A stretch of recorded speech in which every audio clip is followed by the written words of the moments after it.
Right, so now we look into the notion of convex polyhedral sets.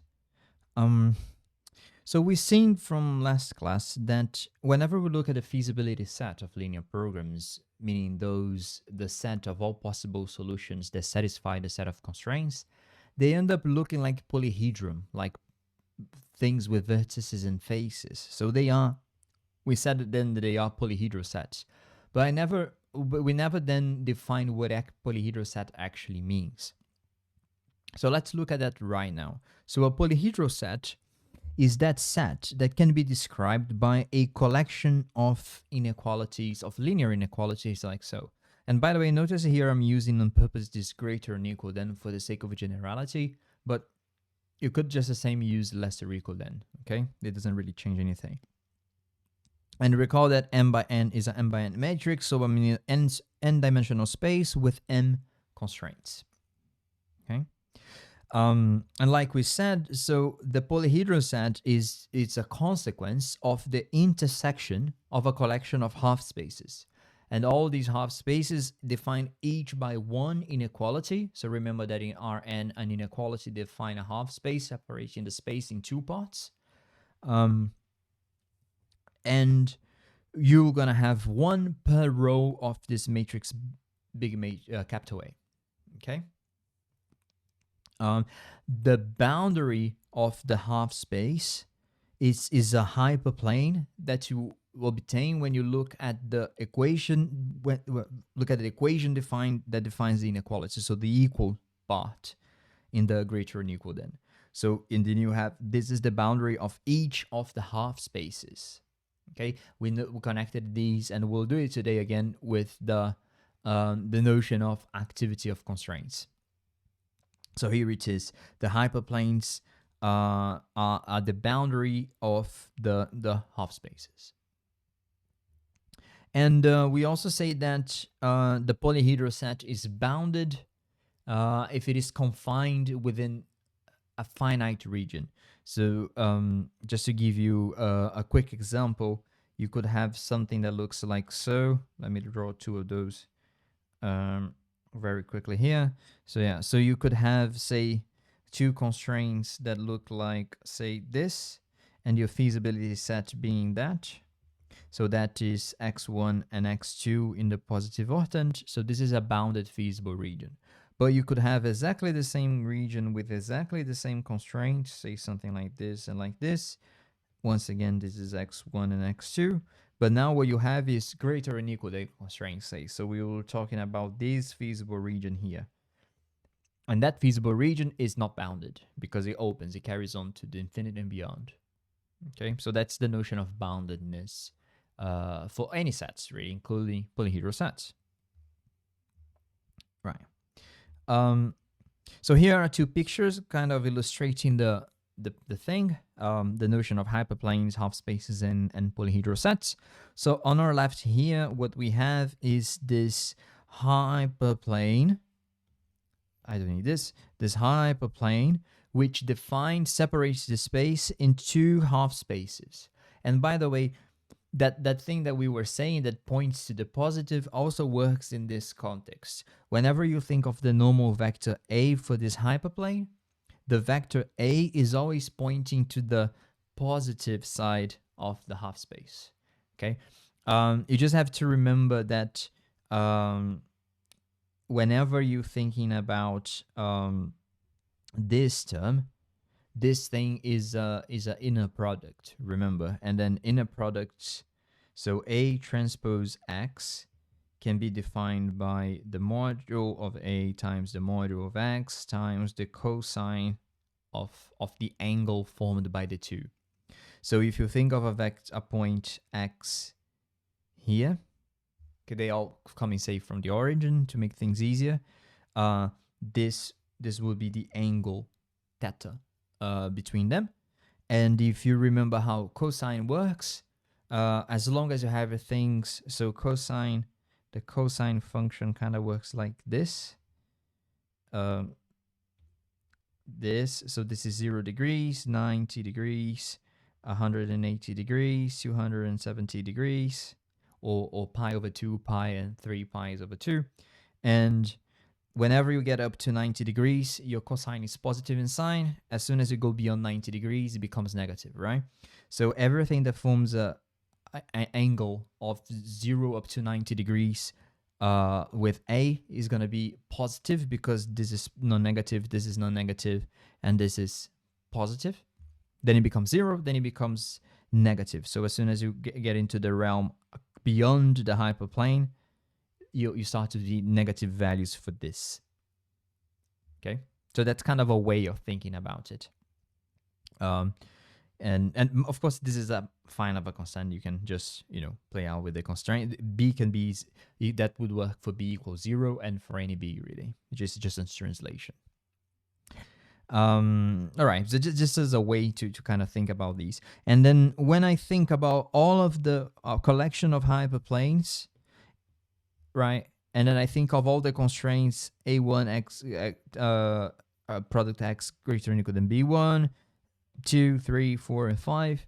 So I have this half space and this region, that half space and that region, that half space and that region, and the intersection forms a polyhedral set. In this case, formed by the intersection of 5 half spaces. So it's a consequence of having at least 5 constraints. When I say at least, it's because I could have another constraint, say like so, but that constraint will have no sort of influence on the, well, in this case it wouldn't, because if I have this and that, no, because this would dominate it. But that's for another thing. This don't get confused about that. So these are polyhedral sets, and one important property that polyhedral sets have is that they are convex. So convexity plays a central role in all solutions methods that we have for linear programs. We're not going to explore convexity that much in this course. It does appear in some of the results we're gonna look into, but it is basically the reason why the simplex method can stop whenever it finds a locally optimal solution. There is a really important result in optimization that tells us that any locally optimal solution found for a convex problem, a problem with convex objective function and a convex feasible region, can be classified is actually a global optimal solution. So it's the best through all the domain. So a solution that is the best among the neighbors, its neighbors is the best among all possible solutions. That's a central thing in nonlinear optimization for those of you that have taken it, but we won't use that much. We will use a more geometrical fact to prove optimality in this course. So you kind of get the two views. But anyway, we'll get there. The first thing is to define what is a convex set, and a convex set is nothing more than when you look at the set S in Rn, and if you get any 2 points and connect them with a line, and that line is within the set for any pair of points, then your set is convex. And when I say a line connecting 2 points, is because I'm doing this trick of looking at a lambda that is between 0 and 1, and then multiplying lambda by x1 and x2 by its complement. So basically this created this fact. I have x1 here and x2 here, so that's my 2 points, right? If I multiply x bar equals x1 if my lambda equals 1, so x bar is here. If lambda equals 0, x bar is here.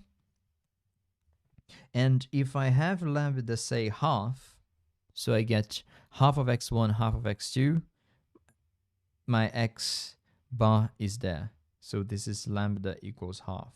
And anything between 0 and 1 just keeps shifting my x bar along this line. This is what we call a convex combination. So here are illustrations of sets, and some of them being convex, some of them not being convex. And you can see what I meant by this trick of the lines. So in this case, what we have is x1 and x2, and you can see the line is within the set. And if you get, may say, these 2 points, it's also, and any pair of points within the set S, the line that connects them remain within the set. So that means that this set is convex and this set is convex. But for this third convex hole, which is a polyhedral set. Well, not entirely, but it looks like a polyhedron. It's a polygon for sure. There are some pairs x1, x2 that when I connect, draw the line connecting them, part of the line is not within the set. So that means that this set is a non-convex set. Okay.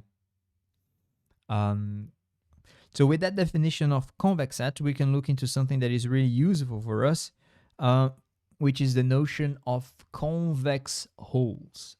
This is going to pop up later on when we talk about more sophisticated things like the representation theorem, that then we're going to use to develop something that is called column generation, which is a sophisticated optimization method, decomposition method, if you wish, for linear programs.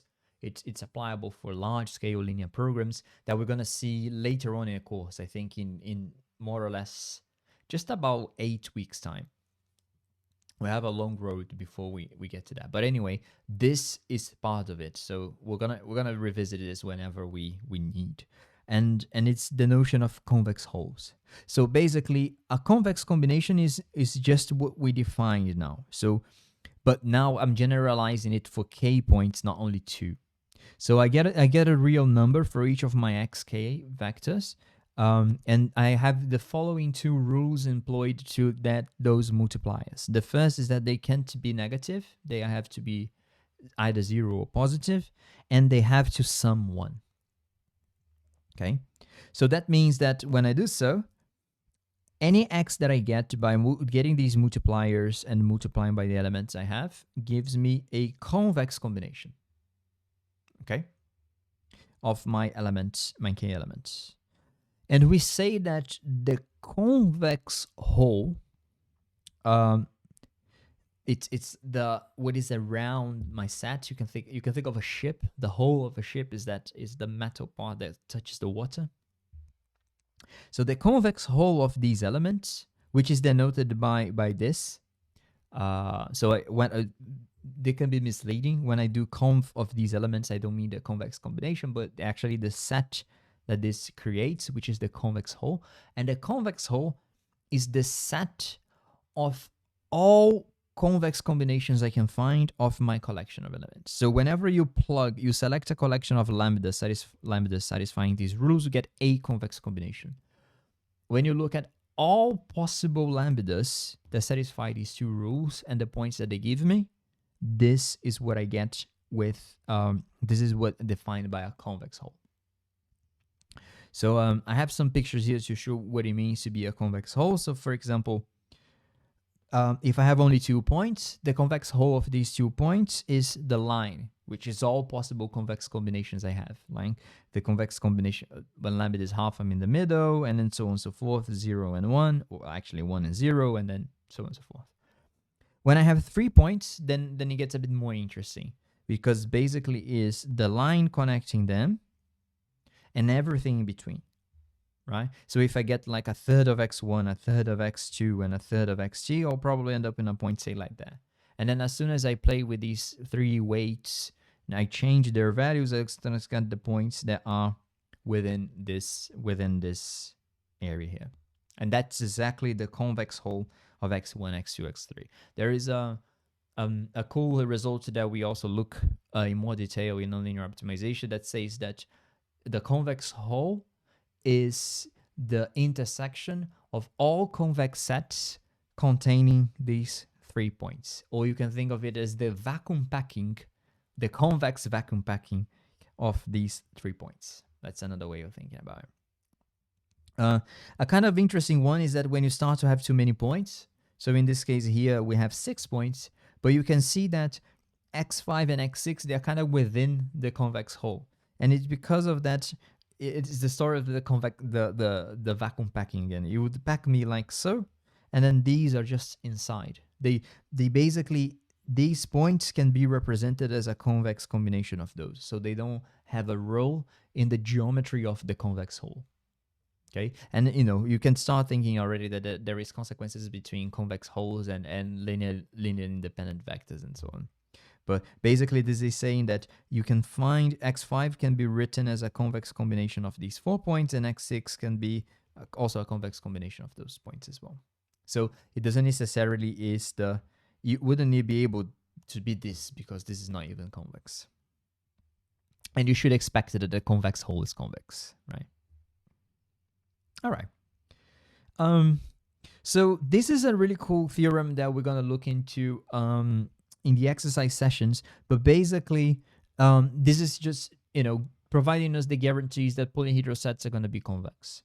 And basically, it comes from the building block is looking at half spaces, and half spaces are obviously convex, right? Because as soon as you have a half space, say like so, this is A transpose X equals B.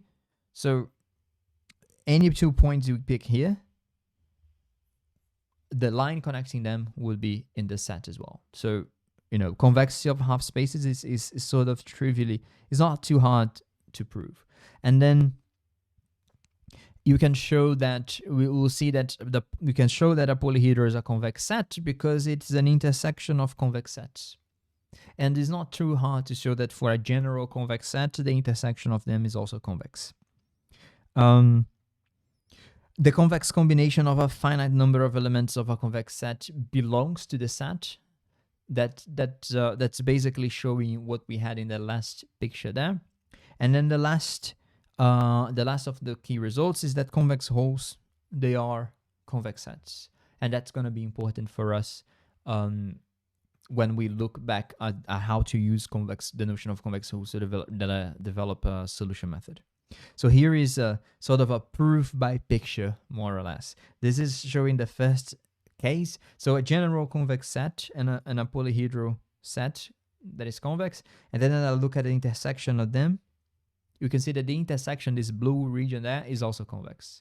And that actually is a fact that happens over and over again. You can try with the general convex sets like so. And that's not too hard to prove. And then this is just reusing the picture when we define polyhedral set. Half spaces are convex sets. And then when you think of a polyhedral set, because it's an intersection of half spaces or intersection of convex sets, it's also convex, right? And this is kind of illustrating 3 and 4 simultaneously. Then you can think of this point being a convex combination of this 4. Actually, this is a convex combination of this 3, right? Could be a convex combination of these 3. Could be a convex combination of these 3 as well. There's more than one way of writing this point, but it belongs to the set. And if you think of the convex hole of a finite number of points, you can see that there is not much way, draw a few dots and think of the convex hole that it's always going to end up being like a convex. It's going to end up being a convex set. All right, so that's all I wanted to say about convexity. Now, the next step is to look into the last of the geometrical elements that we're going to be looking into of polyhedral sets, which is the notion of extreme points, vertices, and how this connects to the concept of basic feasible solution. So, see you next.